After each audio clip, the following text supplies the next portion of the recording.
Bienvenue dans Change de régime, épisode 23. L'abandon silencieux ou comment ne plus abandonner ce que tu veux sans même t'en rendre compte.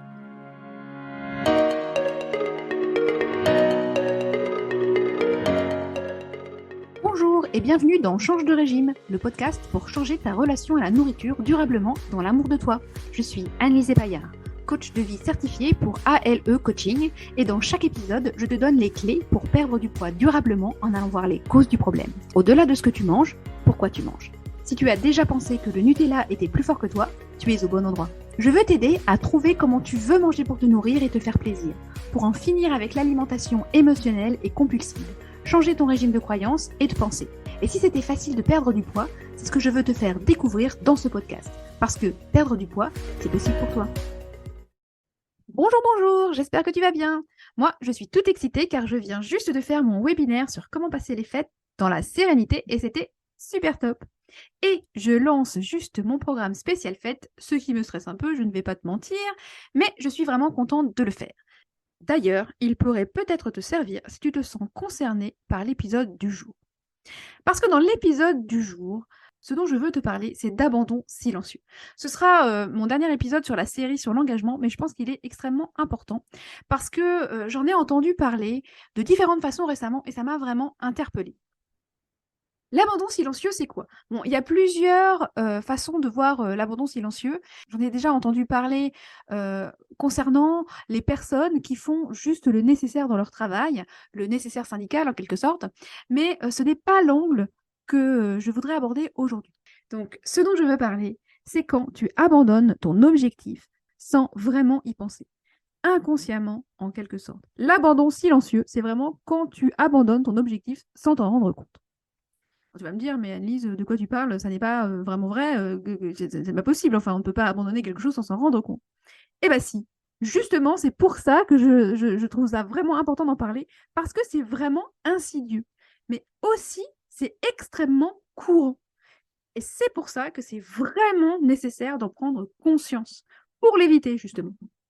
Rappelle-toi, peut-être un jour, tu t'es fixé un objectif. Peut-être tu avais un rêve ou que tu avais une intention. Et peut-être même que tu t'étais fixé cet objectif, cette intention, début janvier de l'année dernière ou en septembre ou même un autre jour, on ne sait pas. Mais peut-être que tu l'as tout simplement abandonné, mais que tu ne saurais pas vraiment dire quand. Et parfois, on peut se poser la question, quand est-ce que vraiment j'ai arrêté de manger comme je voulais manger? Quand est-ce que j'ai arrêté d'aller au yoga? Je ne me souviens même pas quand j'ai arrêté d'aller à la salle de gym, ou d'aller marcher, ou d'écouter des podcasts, de lire des livres. Quand cela s'est-il produit? Quand ai-je abandonné pour moi-même sans même m'en rendre compte? C'était tellement neutre, je l'ai fait sans m'en rendre vraiment compte. Et personnellement, je l'ai justement remarqué avec d'autres personnes, des amis ou même des clients.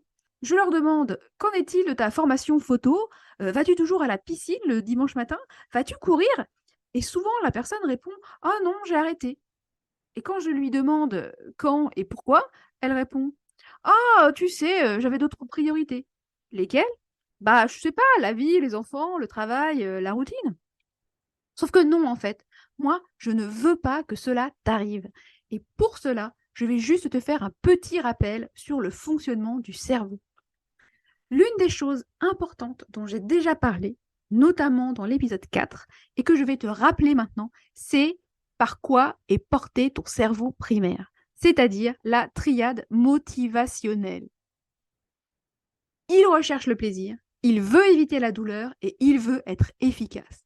Et par-dessous tout, ton cerveau primaire, il veut te maintenir en vie. Et pour cela, et c'est peut-être contre-productif, mais il est vraiment motivé à conserver ton énergie. Ce qu'il préfère, ce n'est pas quand tu vas au sport, c'est quand tu restes allongé sur ton canapé à manger des chips pour éviter la douleur et prendre une petite dose de dopamine. Mais si tu essayes de créer quelque chose dans ta vie qui est en dehors de ta zone de confort, tu vas devoir travailler littéralement contre ton cerveau primaire tout le temps. Et c'est malheureux, mais heureusement, tu as également un cortex préfrontal, un cerveau, disons, adulte, qui lui est plus sophistiqué et qui, pourras gérer ton cerveau primaire. Ton cerveau primaire, tu peux le voir comme un bébé avec un couteau. Si tu le laisses aux commandes, tu n'auras pas la vie que tu veux.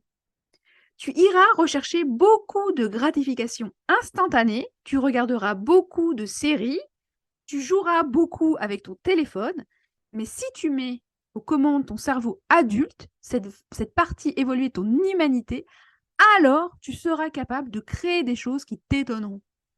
Et cela peut devenir ta nouvelle source de plaisir, justement, ta nouvelle triade motivationnelle. Au lieu d'avoir besoin de la gratification instantanée qui entraîne des hauts très hauts suivis de bas très bas, tu peux aller chercher un flux constant de succès et de dopamine. Et donc, quand tu comprends comment cela fonctionne, quand tu comprends comment marche ton cerveau primaire qui cherche à saboter tes efforts, et attention, hein, encore une fois, il ne le fait pas méchamment, il n'est pas mal intentionné. Ce n'est pas parce que tu n'es pas digne ou pas capable ou pas motivé ou une mauvaise personne. Non, non, c'est juste parce que tu es humain. Voilà. Mais ton cerveau primaire, il te tirera toujours vers le bas parce qu'il pense qu'il vit toujours dans une grotte et que le plaisir, c'est la chose la plus importante et que la douleur ou l'inconfort, c'est la pire chose du monde.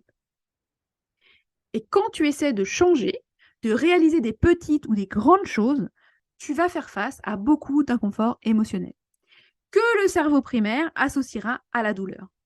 Et ce seront les symptômes de quand on arrête de s'en rendre compte de l'abandon silencieux. Tu vas entrer dans le déni. Tu vas commencer à agir comme si tu n'avais jamais eu l'objectif en premier lieu, que ce n'est même pas pertinent, que ce n'est même pas important. Et tu l'oublies, tu n'y penses même plus. C'est déjà arrivé que je demande des nouvelles d'un objectif à une personne et qu'elle me réponde « Ah oui, non ». Et c'est presque comme si on n'avait jamais eu la conversation, qu'elle n'avait jamais vraiment eu l'intention de le faire. C'est du déni. Et l'autre façon dont nous abandonnons silencieusement, c'est avec des justifications du type « Ah ben tu sais, j'ai eu ce déménagement » ou « Ma fille, elle est tombée malade ». Tu sais, cette personne au travail, elle a démissionné. Une raison pour laquelle, en vrai, il n'y a absolument aucun rapport avec la chose que tu voulais faire. Qu'est-ce que ta fille qui tombe malade a à voir avec ta capacité à faire du yoga le matin quand tu te réveilles? Je ne vois pas. Eh bah, il y a tellement de stress, j'étais tellement concentrée sur cela, je ne pouvais vraiment pas me concentrer sur moi-même. C'est une justification pour expliquer en quelque sorte l'abandon silencieux. Des excuses. C'est un peu comme trouver des excuses pour expliquer pourquoi nous ne pouvons pas aller jusqu'au bout et faire des choses que nous voulons vraiment faire. Et c'est la chose à distinguer ici. Il y a ce cerveau primaire qui veut ce qu'il veut sur le moment. Et puis, il y a le cortex préfrontal, le cerveau adulte, qui veut des choses pour nous sur le long terme.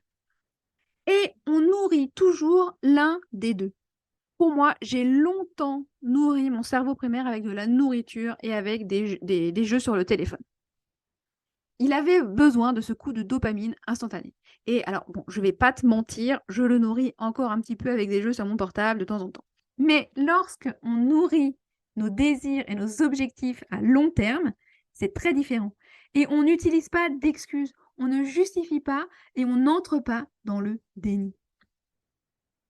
Et l'une des façons les plus utiles pour moi d'y penser, c'est de ne jamais négliger ton cortex préfrontal. On veut toujours le garder actif parce que c'est lui qui pense à l'avenir. C'est lui qui prend des décisions à l'avance. Il a notre succès à long terme à l'esprit tout le temps. Et c'est exactement quand on ne le lance pas consciemment, quand on ne l'utilise pas pour négocier avec notre cerveau primaire, qu'on arrête sans s'en rendre compte. Mais c'est une machine extrêmement efficace parce que ton cerveau, il va répondre aux questions que tu lui poses. Ton cerveau répondra à la question « Qu'est-ce qui peut mal tourner et pourquoi ça ne vaut pas la peine ?» Et ton cerveau adulte, lui, aux questions créatives. Comment est-ce que je peux surmonter cela? Comment est-ce que je peux procéder? Comment puis-je faire cela? Et si je savais, qu'est-ce que je ferais? Et il se mettra au travail pour trouver des solutions. En fait, il y a donc deux façons d'arrêter, d'abandonner, consciemment et inconsciemment. Parce que n'oublions pas qu'on a aussi le droit de changer d'avis. mais autant le faire en conscience. Donc, l'une des questions que tu peux te poser, c'est de savoir si effectivement tu as vraiment changé d'avis. Est-ce que tu as consciemment décidé d'arrêter de faire du yoga? Est-ce que tu as consciemment décidé d'arrêter de bien manger? Est-ce que tu as consciemment décidé de ne pas lancer cette chose, de faire cette formation, d'aller courir, d'aller marcher? Ou est-ce que tu as abandonné? Tu le sauras parce que si tu l'as fait consciemment, alors tu te souviendras du moment où tu as effectivement pris cette décision. Mais si tu as abandonné en silence, doucement sans t'en rendre compte, tu ne peux pas vraiment déterminer quand tout a changé. Et la différence, c'est que quand tu arrêtes délibérément, quand tu décides de ne pas faire quelque chose, quand tu fais ce choix en conscience, à partir de ton cerveau adulte, ce n'est même pas abandonner. C'est juste prendre une décision.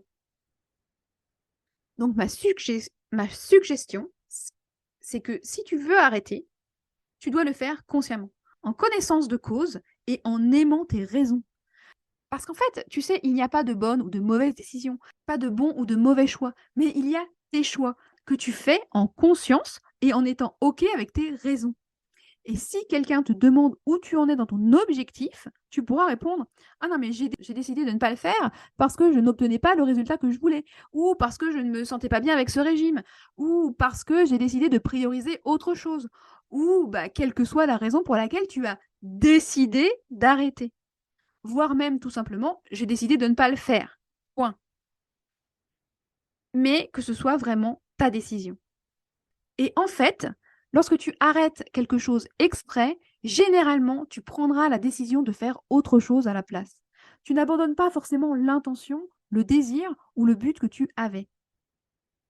Habituellement, ce qui se passe, c'est que tu changeras juste d'approche. Et c'est une distinction très importante parce qu'elle va maintenir ton élan. Elle va te permettre de continuer d'avancer et ça te fait évoluer. Alors que quand on abandonne quelque chose en silence, doucement sans s'en rendre compte, il y a aussi des conséquences négatives. La première conséquence, c'est qu'on perd notre intégrité et notre confiance envers nous-mêmes. On cesse de se faire confiance. Lorsqu'on énonce un objectif ou qu'on affirme qu'on va faire quelque chose et qu'on ne le fait pas, on cesse de croire en nous-mêmes parce que nous nous sommes donné un moyen de simplement quitter quelque chose, de simplement abandonner quelque chose tranquillement sans même nous en rendre compte. Et ça, ton cerveau primaire, il le sait. Et tu sais aussi qu'il aime prendre des raccourcis. Donc, tu lui donnes également le message que quel que soit ton objectif, si ça ne fonctionne pas, on pourra toujours arrêter silencieusement plus tard, ou si ça devient trop difficile ou inconfortable, j'arrêterai silencieusement, c'est pas grave. Mais si ton objectif te tient vraiment à cœur, il y a des choses que tu peux mettre en place pour contourner cela. En fait, il y a 2 choses. La première chose, c'est que quand tu te fixes un objectif, tu décides à l'avance quelle sera la bonne raison de l'abandonner. La raison pour toi. Tu le décides à l'avance. Et donc, si c'est en avance, c'est avec ton cerveau adulte. Parce que si tu décides sur le moment, tu le feras peut-être contre toi. Et tu n'auras probablement même pas besoin d'une raison. Tu passeras juste du côté je suis dans le déni. Mais si tu décides et je vais perdre du poids, ou je vais arrêter de boire, ou je vais lancer ce produit, ou faire cette formation, et je ne vais pas arrêter à moins que. Et tu décides de quoi et pourquoi. Quelle sera une bonne raison d'arrêter? Et tu peux décider également que toute autre raison ne sera pas une raison pour laquelle tu décideras d'arrêter, ne sera pas une bonne raison. Et comme ça, si tu arrêtes, tu pourras le faire en conscience. Pas contre toi sans t'en rendre compte, mais ça t'empêchera d'arrêter en silence parce que tu es mal à l'aise ou fatigué ou confuse ou frustré. Ça t'empêchera d'arrêter doucement parce que tu auras conclu un accord avec toi-même selon lequel, si tu peux arrêter, mais consciemment. Et généralement, lorsqu'on envisage une raison d'arrêter portée par notre cerveau primaire, en fait, on ne va pas l'accepter. Si tu te dis, bon, en fait, est-ce que ce sera OK d'arrêter parce que j'en aurai tout simplement plus envie, ou parce que c'est trop dur, ou parce que je suis trop mal à l'aise, ou trop fatiguée, c'est généralement quelque chose que tu ne vas pas vouloir pour toi, en fait. Parce que tu sais que quand tu fais ça, tu le fais contre toi et pas pour toi. Même si sur le moment, ça semble l'être. «Ah, mais j'ai juste besoin de repos, c'est tout simplement trop dur pour moi en ce moment, j'ai juste besoin d'arrêter». Et maintenant, alors attention, parfois c'est réel, parfois, tu es vraiment à la limite du burn-out et auquel cas, là, effectivement, peut-être c'est une bonne raison d'arrêter, ou de reporter, peut-être. Mais vraiment, je t'engage à connaître tes raisons et à les évaluer et à voir si tu es vraiment OK avec ça. Je me sens dépassée. Ce n'est pas forcément une bonne raison. J'ai peur. Ce n'est pas forcément une bonne raison. Au contraire, j'ai envie de te dire, ça, c'est vraiment les raisons de faire ce que tu avais vraiment l'intention de faire. De surmonter ces émotions, de les traiter, de prendre le contrôle de ta vie émotionnelle, de faire en sorte que ton cortex préfrontal gère ton cerveau primaire. Et là, tu vas vraiment être étonné de ce que tu peux accomplir dans ta vie lorsque tu diriges les choses avec l'outil le plus performant dont on dispose, ton cerveau adulte, ton cortex préfrontal. Et si tu as décidé à l'avance quelle est la seule raison d'arrêter, alors tu pourras anticiper quels sont les obstacles que tu vas rencontrer qui te donneront envie d'arrêter. Quels sont les obstacles que tu devras surmonter pour atteindre cet objectif? Et ces obstacles, ce sont la deuxième chose dont je voulais te parler. Ces obstacles, ce sont les barreaux de l'échelle qui te mèneront au sommet, qui te permettront d'atteindre ton objectif. Et ces barreaux, ces obstacles, ils sont censés être là. S'ils n'étaient pas là, tout le monde aurait cet objectif. Alors, quels sont ces obstacles que tu pourras résoudre avec ton cortex préfrontal et ton cerveau adulte? Et tu peux décider à l'avance comment tu vas les gérer pour que quand la situation arrive et que ton cerveau primaire fait ce qu'il fait, parce qu'il va te proposer d'arrêter et qu'il te propose d'arrêter, tu puisses le calmer et le rassurer. Tu pourras dire: «OK, non mais on a un plan pour ça. Détends-toi, je sais déjà que tu ne veux pas aller au yoga, je sais déjà que tu ne veux pas aller courir, marcher, faire cette formation, je sais déjà que tu es fatigué, je sais déjà que tu es mal à l'aise, inconfortable, que tu as peur, mais voilà notre plan pour ça. Et voici comment on va faire de toute façon et voici comment on va aller jusqu'au bout». L'un des sentiments les plus cool au monde, c'est de se fixer un objectif, de le rendre difficile et de l'atteindre quoi qu'il arrive. Ça te permet de ressentir tellement de pouvoir dans ta vie, tu développes tellement de confiance en toi-même, tellement de fierté avec ta capacité à gérer ton propre esprit, ton propre cerveau. C'est tellement puissant et même fun de voir ce dont tu es réellement capable quand tu peux surmonter ton cerveau primaire quand il crie qu'il veut arrêter, manger, jouer, avoir du plaisir, conserver l'énergie. C'est juste magique. Mais oui, c'est difficile, ou du moins inconfortable, mais c'est aussi miraculeux. Et c'est ce qui s'est passé pour moi. Quand j'ai compris comment surmonter mon propre désir excessif, ma faim excessive, mes envies de manger, quand j'ai réalisé comment surmonter tout ça, c'était mon cerveau adulte qui guidait mon cerveau primaire. Quand j'ai compris comment le faire avec de la nourriture, alors j'ai acquis la capacité de gérer mon esprit. Vraiment gérer mon cerveau.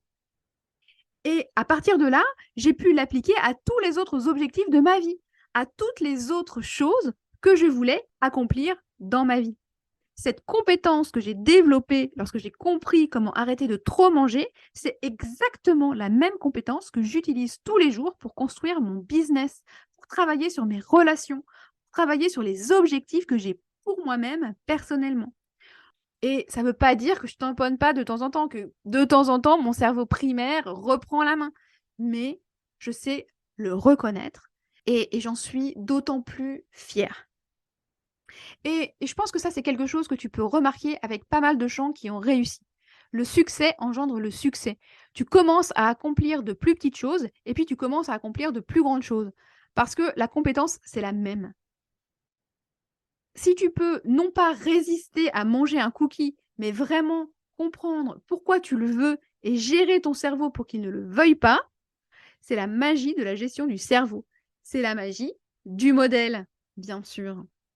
Et là, l'effet bénéfique plus, c'est que tu renverses le cercle vicieux pour entrer dans un cercle vertueux, où tu obtiens toujours plus de résultats et où justement tu sais que la peur, l'inconfort ou même la honte ne sont pas insurmontables. Ce sont juste des émotions et surtout pas des raisons pour arrêter de vouloir ce que tu veux.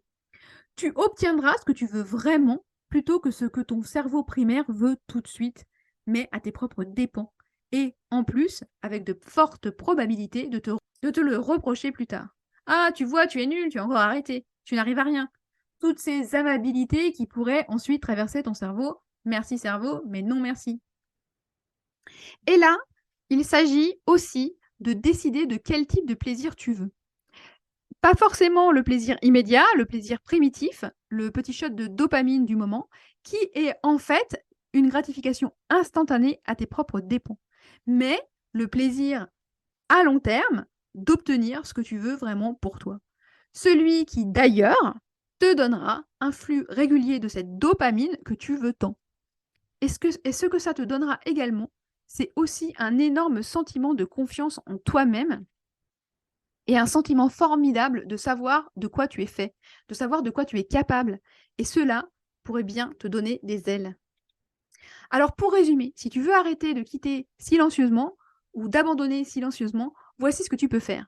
Tu peux définir ton objectif très clairement, comme je t'en ai parlé dans les épisodes précédents. Tu peux te fixer cet objectif. Je veux perdre 10 kilos, je veux arrêter de boire, peu importe ce que c'est. Fixe-toi l'objectif. Et puis décide et écris quelle est la seule raison pour laquelle il serait acceptable pour toi d'arrêter, de changer d'avis. Une raison que tu aimes, qui résonne, avec laquelle tu es d'accord et en paix. Et évidemment, tu l'écris aussi. Et puis ensuite, tu anticipes quelles sont les autres raisons pour lesquelles tu voudras arrêter à cause de ton cerveau primaire. Et pourquoi tu décideras de ne pas abandonner pour ces raisons. Et comment tu vas surmonter tous ces obstacles. Qu'est-ce que tu vas lui répondre à ton cerveau primaire quand il va dire non mais si on restait plutôt assis ce soir là sur le canapé. Et attention, encore une fois, il n'est pas mal intentionné, c'est normal. Il veut juste que tu aies une gratification instantanée. Tu peux anticiper cela et te rappeler que tu deviendras plus fort en surmontant ton cerveau primaire, en contournant ce qu'il va te dire. Alors, ça ne sert à rien d'être en colère parce qu'il veut des cookies ou parce qu'il veut s'allonger sur le canapé plutôt que d'aller courir. C'est juste son travail. C'est juste la triade motivationnelle en action. C'est comme ça que ça se passe et c'est comme ça que ça doit se passer. Ça ne sert à rien d'être en colère contre toi-même ou ton cerveau parce que cela arrive. Mais tu peux l'anticiper.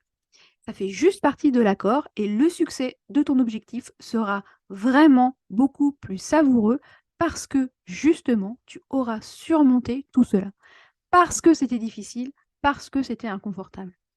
Réaliser des choses difficiles, c'est tellement mieux que de réaliser des choses faciles parce que cela te change et cela te rend plus fort. Et oui, bien sûr, tu peux faire des choses difficiles. Et plus tu es forte, plus tes objectifs peuvent être grands et plus il sera facile de réaliser des choses plus difficiles si tu arrêtes d'abandonner sans le savoir contre toi. Mais il faut pour ça arrêter d'abandonner silencieusement. Il ne faut plus accepter cela de toi-même. Si tu veux arrêter, même si tu n'aimes pas ta raison, dis-le à voix haute et dis-toi la vérité. Et souviens-toi que la culpabilité, c'est toujours une option. J'abandonne volontairement sur moi-même et sur cet objectif parce que je n'en ai pas envie, parce que je suis trop fatiguée, parce que je ne m'en soucie plus, parce que je ne suis plus motivée. Et dis-toi simplement la vérité sur la raison. Mais ne l'utilise pas derrière pour te taper dessus. Par contre, tu peux aussi la remettre en question. Est-ce que c'est vrai que tu veux arrêter? Veux-tu vraiment abandonner cet objectif à long terme? Ou est-ce que tu veux recommencer? Essayer autre chose? Peu importe combien de fois tu dois recommencer. Parce que souviens-toi, on n'a pas échoué tant qu'on n'arrête pas d'essayer. Et si, à la pensée, en fait, j'essaye de perdre du poids depuis 10 ans, j'ai essayé tellement de choses, tu pouvais répondre, super, en fait, je suis juste devenue excellente pour essayer des choses. Je suis douée pour commencer les choses. Maintenant, je dois juste trouver comment terminer. Et ça ne signifie pas arrêter, parce que tu sais par où commencer. Tu sais comment t'y prendre. Maintenant, tu dois juste comprendre comment poursuivre et terminer. C'est la prochaine compétence que tu dois apprendre et développer. Il y a beaucoup de personnes, quand on leur parle de leur succès, ils nous disent qu'il y a eu vraiment beaucoup d'échecs aussi. Mais ce sont ces échecs qui ont ouvert la voie. Par contre, la différence, c'est que eux, ils n'ont pas utilisé les échecs comme des raisons d'abandonner et donc de se retrouver avec rien. Mais ils ont utilisé les échecs comme des raisons de continuer et ils ont fini par trouver leur solution. Et ça, c'est vraiment incroyable parce qu'alors, tu ne te soucieras plus tellement qu'il ait fallu tant d'échecs et en fait, tu en seras même plus fier de toi, qu'il y ait eu ces échecs et que tu les aies surmontés, que tu aies continué malgré ces échecs. Alors là, j'ai envie de te demander, qu'est-ce que tu as abandonné dans ta vie parce que tu pensais que tu ne pouvais pas le faire, parce que tu pensais que tu avais tout essayé? Moi, je te jure, ce n'est pas vrai. Tu n'as pas tout essayé. Loin de là. Je suis certaine qu'il y a au moins 3000 autres choses à essayer. Et si tu mets ton cerveau sur la question, je suis certaine qu'il peut t'en trouver ne serait-ce que 3 en 10 minutes. Et franchement, si tu peux commencer à apprécier le processus, le chemin, le fait de surmonter ton propre cerveau, de devenir plus fort, alors tu obtiendras finalement ce que tu veux à la fin et tu auras développé la compétence de caractère de contourner ton cerveau primaire qui, n'oublie pas, est un bébé avec un couteau essayant de ruiner ta vie. Tu peux garder un œil dessus. Il va essayer ce qu'il fait toujours. Il va te proposer d'abandonner. Mais il y a quelque chose en nous, quelque chose en toi qui peut t'aider à surmonter cela. Peu importe le temps que ça prend, peu importe à quel point c'est une lutte. Et encore une fois, tu as le droit de changer d'avis, de changer de priorité. Mais fais-le consciemment et à voix haute. Et je t'engage, moi, personnellement, à ne pas abandonner, mais à continuer jusqu'à ce que tu obtiennes ce que tu veux, parce que tu te remercieras probablement d'avoir continué. Et si ton objectif, c'est de passer les fêtes dans la sérénité, sans te prendre la tête avec la nourriture, ta famille et tes amis, sache que j'ai un programme spécial pour le mois de décembre pour t'aider à y arriver. Je suis la spécialiste de la reconnaissance des excuses des cerveaux primaires. Je les débusque à chaque fois. Et je sais comment le contourner, comment t'apprendre à faire appel à ton cerveau adulte pour obtenir ce que tu veux vraiment. Et si ça t'intéresse, tu trouveras toutes les informations dans la description de l'épisode. Voilà ce que je voulais te partager aujourd'hui. J'espère que ça t'a plu. Si c'est le cas, n'hésite pas à mettre un commentaire et une note 5 étoiles. Ça m'aidera beaucoup à faire décoller mon podcast. Et si tu veux en apprendre plus et avoir plus d'infos, je te conseille de t'inscrire à ma newsletter. Ce n'est pas compliqué, c'est un mail par semaine, tous les vendredis matins. Je te partage des astuces et des conseils.